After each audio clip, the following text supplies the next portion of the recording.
So what is your biggest weakness? Well, I'm too honest. I don't consider honesty a weakness. Well, I don't really care what you think. Maybe a corporate job is not for you. Have you considered entrepreneurship?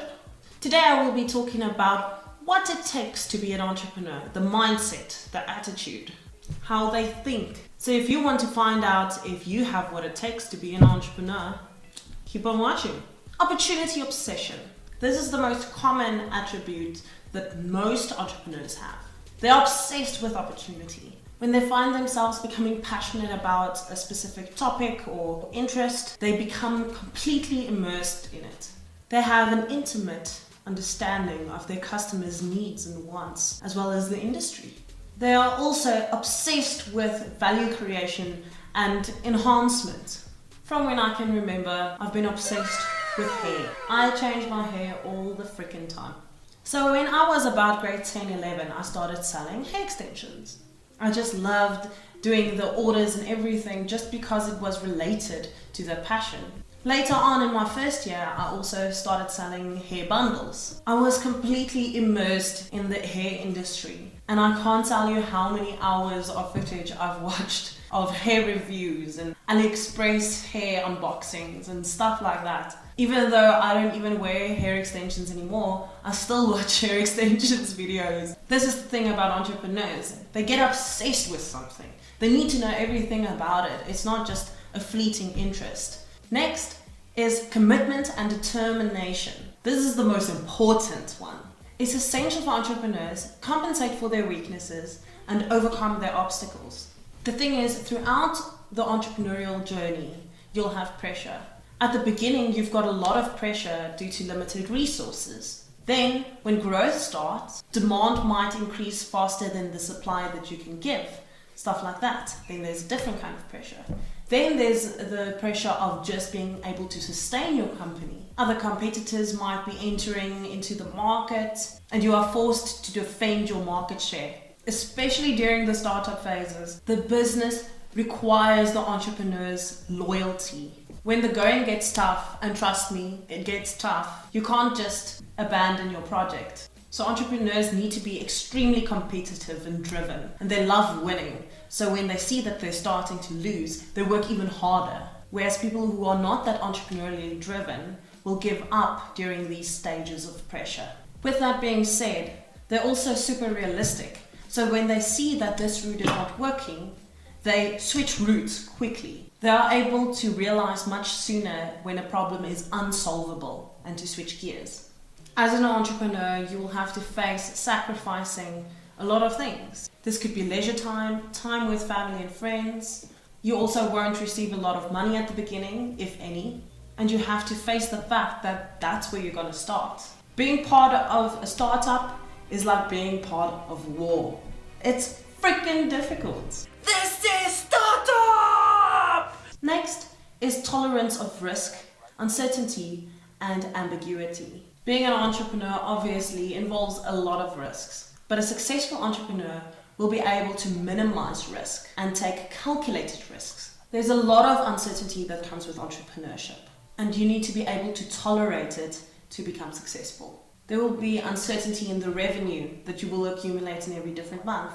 There will be a lack of structure and ambiguity in terms of tasks because you are not fulfilling only one role at the beginning. At the beginning, you might be doing everything on your own. That includes admin, photography, budgeting, management, research and development. In order to become a successful entrepreneur, you also have to be able to tolerate a lot of stress and conflict. This can be external conflict or internal conflict. The internal conflict that comes with it is usually reputation and ego-based.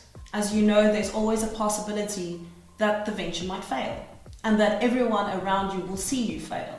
But you need to still work hard in order to achieve your goals, despite the fact that it might bruise your ego. So there's going to be negatives and positives throughout your entrepreneurial journey. But you should try and increase the positives, which is thinking about high risk, high reward. Think of what can be possible and try to decrease the emotions associated with possible failure. And of course, I'm going to give you a quote, like I always do. The biggest risk you can take is to not do anything. Simple as that. If you're not willing to take risks, entrepreneurship might not be for you. Creativity, self-reliance, and adaptability. We just discussed that you should be able to tolerate risks, uncertainty, and ambiguity. In order to do this, you need creativity, self-reliance, and adaptability. You need to be able to respond quickly and not become complacent when there's a seeming chance of success. Always be open to the changes in the external environment. Most successful entrepreneurs are creative problem solvers. If you want to learn more about creative problem solving, I suggest you watch my video on the SCAMPER technique, which will be in the link below. Entrepreneurs are also dissatisfied with the status quo. They always feel that there's something that can be challenged and that can be improved. Once you have reached one goal, you need to set another goal to complete. Therefore, they seek to take initiative. And they also like to be responsible for their own wins and losses.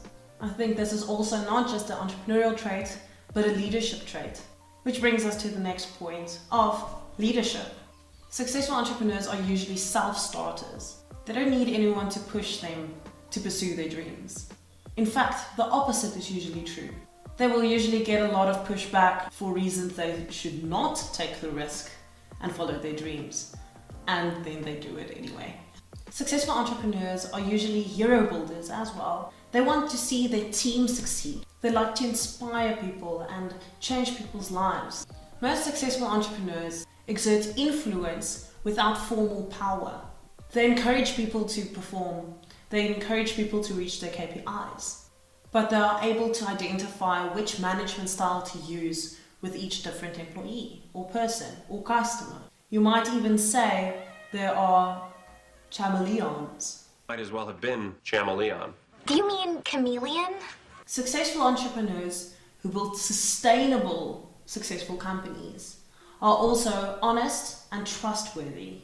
They like to build trust and practice on fairness. I know what you're thinking. There's a lot of big, successful entrepreneurs that do not practice these rules. But once they were found out, they're not doing that well, are they? The market share of a company usually drops when it comes out that they're not honest or reliable. That's the thing about entrepreneurship. It's not solely about the profits. Everyone always says, think about the bottom line, think about the bottom line. But lately there's been a large emphasis on the triple bottom line, which is profit, but also people and planet. If you do not satisfy all three criteria, it will affect the others. So if your business pollutes the earth, even though you had a lot of profits, you affect your social responsibility and people don't see you as a proper corporate citizen. You're not helping the earth and being a good, sustainable brand, and therefore your profit will go down as well. So it's important to think about the triple bottom line. Think of the triple bottom line, the triple bottom. Successful entrepreneurs are also usually very good at conflict management. It's important to keep your team happy, your employees happy, your suppliers happy. So if you are able to mediate properly, you'll have a better chance of being a successful entrepreneur. Being a leader does not mean being a lone wolf. The most common mistake I see entrepreneurs make is trying to do it all alone. The fact is that you need other people to succeed. And you do not need all the credit. You should focus on creating a sustainable brand and not boosting your own ego. Sorry, but that's the truth. That's the fact. The key point here is that there's a huge difference between a boss and a leader. Leaders are patient while being urgent.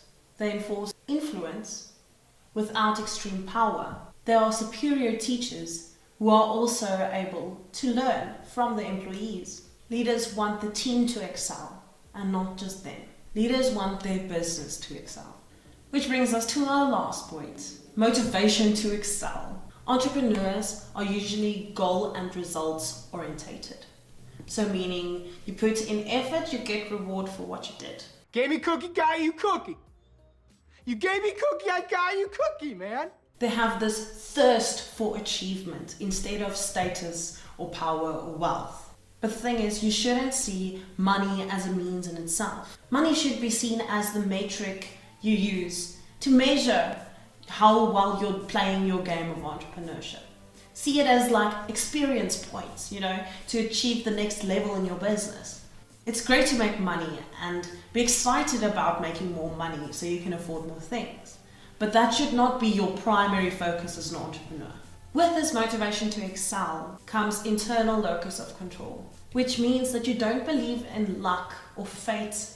You believe that you have control over your outcomes. Sure, there are things that might seem like luck, like timing and circumstances. But brace yourself for another quote. The harder you work, the luckier you get. And remember, successful entrepreneurs also feared failure. Everyone fears failure. The key is just to not fear failure as much as you desire success. So learn from your failures. Trial and error is part of every entrepreneur's journey. And believe in yourself. Thanks, Mom. Just remember, there's no such thing as a perfect entrepreneur. The saying that entrepreneurs are born, not made, is a myth. So identify your weaknesses and work on them. Identify your strengths and exploit them. It's really as easy as that. At the end of the day, there's nothing to it but to do it. If you like this video about entrepreneurship, I'm sure you'll like this one. Or maybe this one. But that's all from me. Bye! They ask you how you are, you just have to say that you're fine when you're not really fine, but you just can't get into it because they would never understand.